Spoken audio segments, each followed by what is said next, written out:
Pentecôte. Dis avec moi, gloire à Dieu. Ah, bien-aimé, c'est un jour de victoire. Oui, tu peux acclamer. C'est un jour de célébration. Bien-aimé, ne pense pas que être fervent, c'est culturel. Non, c'est pas culturel. C'est pas africain, c'est pas antillais, c'est pas... Non, être fervent. La Bible dit que c'est la prière fervente du juste qui a une grande efficacité. Et le mot fervent vient du mot grec energio. Ça veut dire que quand tu pries, tu dois mettre de l'énergie, tu dois mettre de la vie, tu dois te bouger pour secouer les lourdeurs, les fatigues, la religiosité, tout ce qui te fatigue, t'oppresse, le manteau de deuil, le manteau de tristesse dans lequel tu es enveloppé, le manteau de train-train quotidien. Et tu dois laisser la puissance de Dieu te secouer, te faire bouger. Ah, dis avec moi un bon amen. Amen, amen, amen. Amen. Je bénis le Seigneur parce que toi et moi, nous ne serions pas là si quelqu'un n'avait pas obéi. Et ce quelqu'un, c'est l'apôtre Ivan Castanou pour lequel nous sommes vraiment reconnaissants. Nous bénissons le Seigneur pour sa vie. Ah, sa vie. Bien-aimé, il a fallu qu'il meure à lui-même. Il a fallu qu'il meure à lui-même.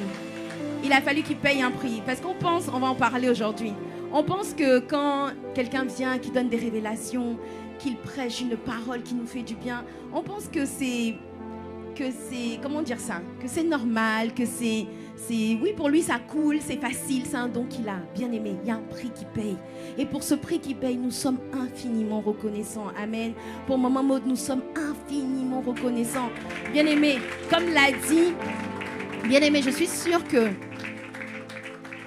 Comme dit souvent l'apôtre Ivan, quand Dieu veut te visiter, il passe par une personne. Mais quand le diable veut te visiter, il passe aussi par une personne. Qui a déjà été visité par le diable à travers une personne? Tu as rencontré quelqu'un qui a détruit ta vie, qui vraiment t'a emmené dans des choses compliquées. Bien-aimé, mais Dieu veut t'a visiter à travers son serviteur, l'apôtre Ivan, et nous sommes infiniment reconnaissants pour cela. Amen. Amen, amen. Alléluia. Et aujourd'hui, vraiment, je suis reconnaissante d'être ici. Je bénis le Seigneur pour mon merveilleux mari. Dieu m'a aussi visité. Et toi qui es célibataire, que Dieu te localise avec une telle visitation divine. Amen. Je rends grâce à Dieu pour le berger de cette maison, l'assistant pasteur. Waouh! Il est apprécié en tout cas. Amen. Pour sa merveilleuse épouse Nastia. Pour le prix qu'il paye, pour que vous puissiez avoir la vie. Vraiment, nous sommes reconnaissants. Amen. Amen. On peut prendre place dans sa présence. Et j'aimerais te parler aujourd'hui du prix à payer pour vivre une vie de puissance permanente. Dis avec moi le prix à payer. Pour vivre une vie de puissance permanente. Amen. Et je le disais, ah merci les chants, merci merveilleux chants. On peut acclamer le Seigneur pour eux, pour leur zèle, pour leur amour pour le Seigneur. Amen. Bien-aimé, la Pentecôte, c'est pas juste une fête où il est temps que j'aille à l'église. Parce qu'il y a des gens qui attendent la Pâque, la Pentecôte, Noël pour venir à l'église. Donc si tu es venu à l'église alors que tu n'y viens pas d'habitude, tu es le bienvenu. Cependant, je dois te dire que la Pentecôte, c'est bien plus qu'un événement, qu'une fête. La Pentecôte, on célèbre le retour du Saint-Esprit en l'homme. Est-ce que tu me suis ? Hein? Ne soyez pas distraits, est-ce qu'on peut s'asseoir derrière, est-ce qu'on peut se poser et sois bien concentré. Non, non, regarde, ça se passe ici, ça se passe ici. Ça se passe ici, ok? Reste concentré. Bien aimé, dis à ton voisin, reste concentré. Dis à notre voisin, quelque chose va se passer. Alléluia. Amen.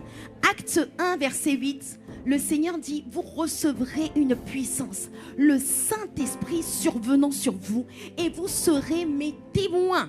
Que quelqu'un dise Amen. Le Seigneur nous dit, à la Pentecôte, qu'est-ce qui s'est passé?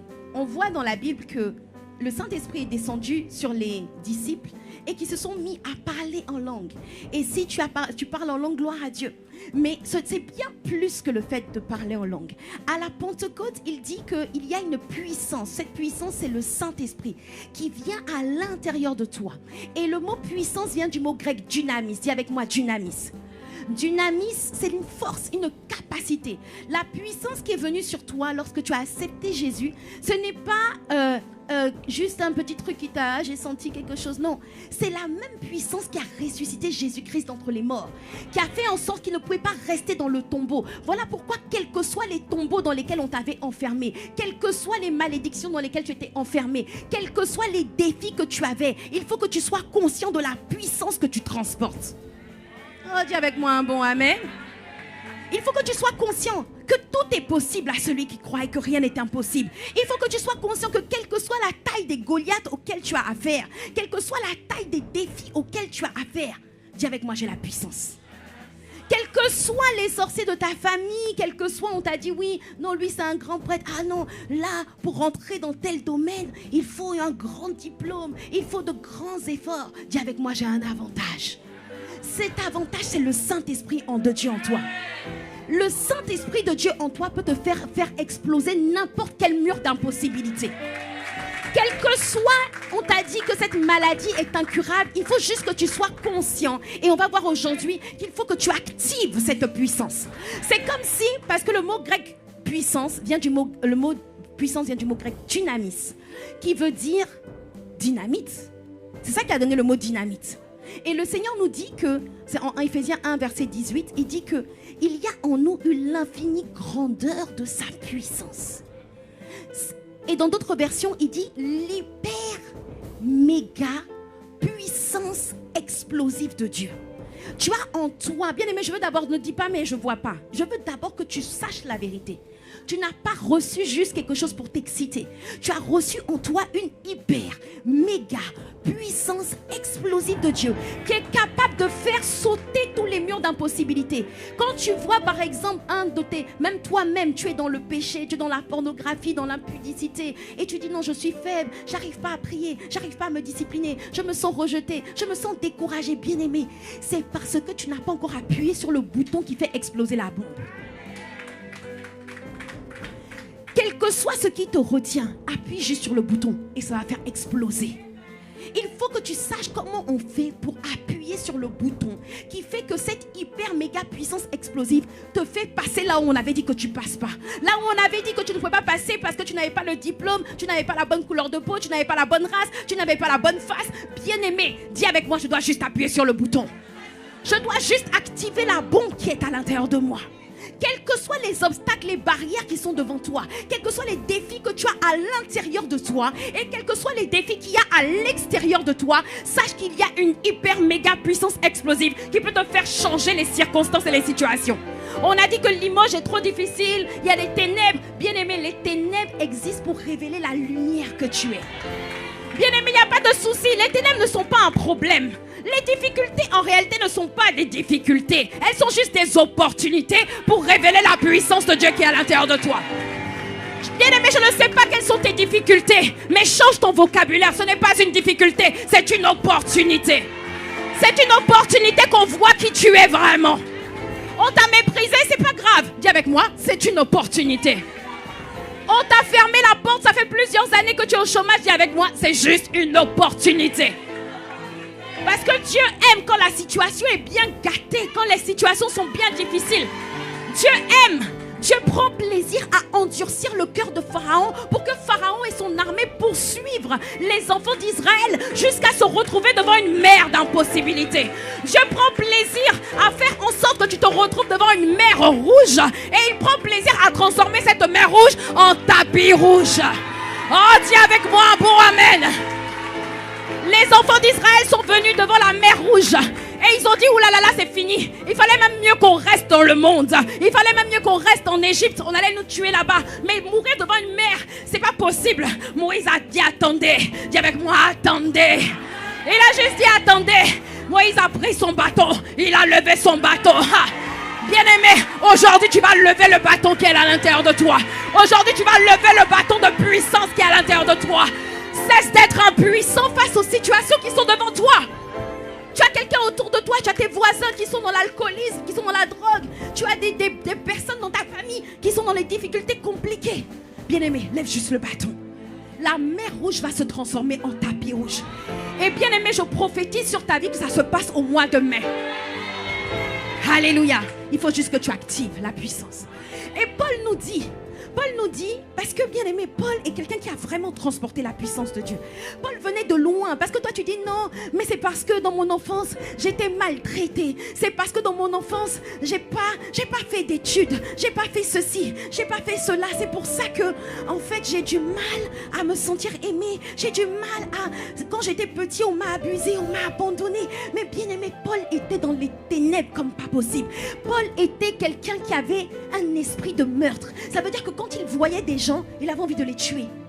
Bien-aimé, Paul a contribué à ce que des gens meurent. Toi, tu dis non, j'ai fait des avortements, je culpabilise. Mais bien-aimé, Paul, il a contribué à tuer Étienne, qui était l'un des piliers de l'église. Et pourtant, il n'était pas dans la culpabilité. Et pourtant, il a manifesté un niveau de puissance qui faisait que quand il marchait, même son ombre guérissait les malades. Ah, il a manifesté un niveau de puissance de Dieu qui a fait que, même des gens qui avaient... La puissance de Dieu que Paul a manifestée était juste extraordinaire. Maintenant, la question dit, demande à Paul. Dis avec moi, demandons à Paul. Mais Paul, on fait comment? Tu viens de loin, moi aussi je viens de loin.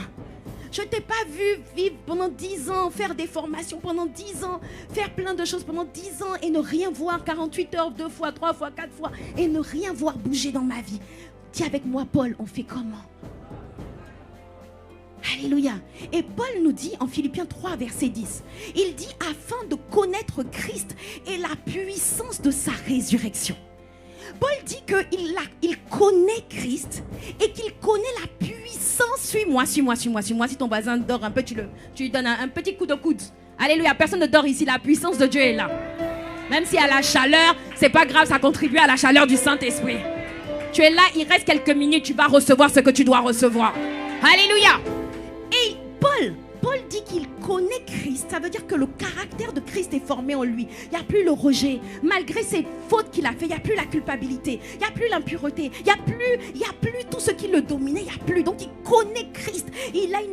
Christ est formé en lui. Et il dit qu'il connaît la puissance de sa résurrection. Ça veut dire qu'il a vu des situations mortes et à travers sa vie, ces situations sont revenues à la vie. Il a vu des foyers qui étaient morts et à travers sa vie, la puissance de la résurrection a fait que ces foyers qui étaient morts sont revenus à la vie. Il a vu des personnes qui étaient mortes qui sont revenues à la vie et à travers ta vie, les gens vont expérimenter la puissance de la résurrection.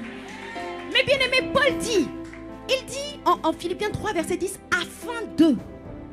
Donc la question c'est, tu dois savoir, il a expliqué des choses avant. Et il a dit qu'en fait, ces choses-là ont permis qu'il manifeste la puissance de la résurrection. Maintenant la question c'est, qu'est-ce qu'il y avait avant Philippiens 3 verset 10? Qu'est-ce qu'il y avait avant le verset 10? On peut l'afficher. Au verset 4 à 8. Rapidement s'il vous plaît, verset 4 à 8.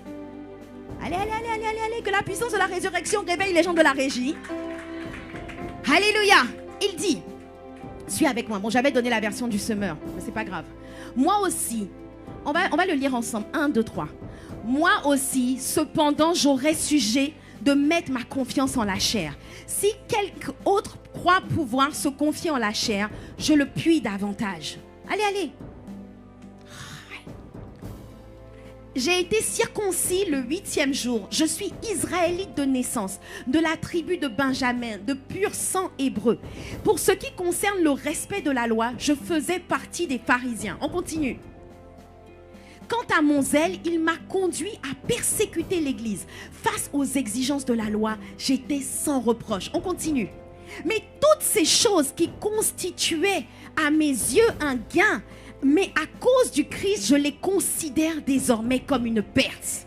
Ah, on y va. Je vais même plus loin. On y va.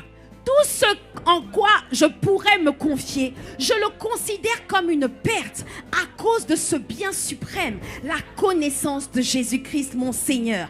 À cause de lui, j'ai accepté de perdre tout cela. Oui, je le considère comme bon à être mis au rebut afin de gagner le Christ. Oh, est-ce que tu peux acclamer le Seigneur?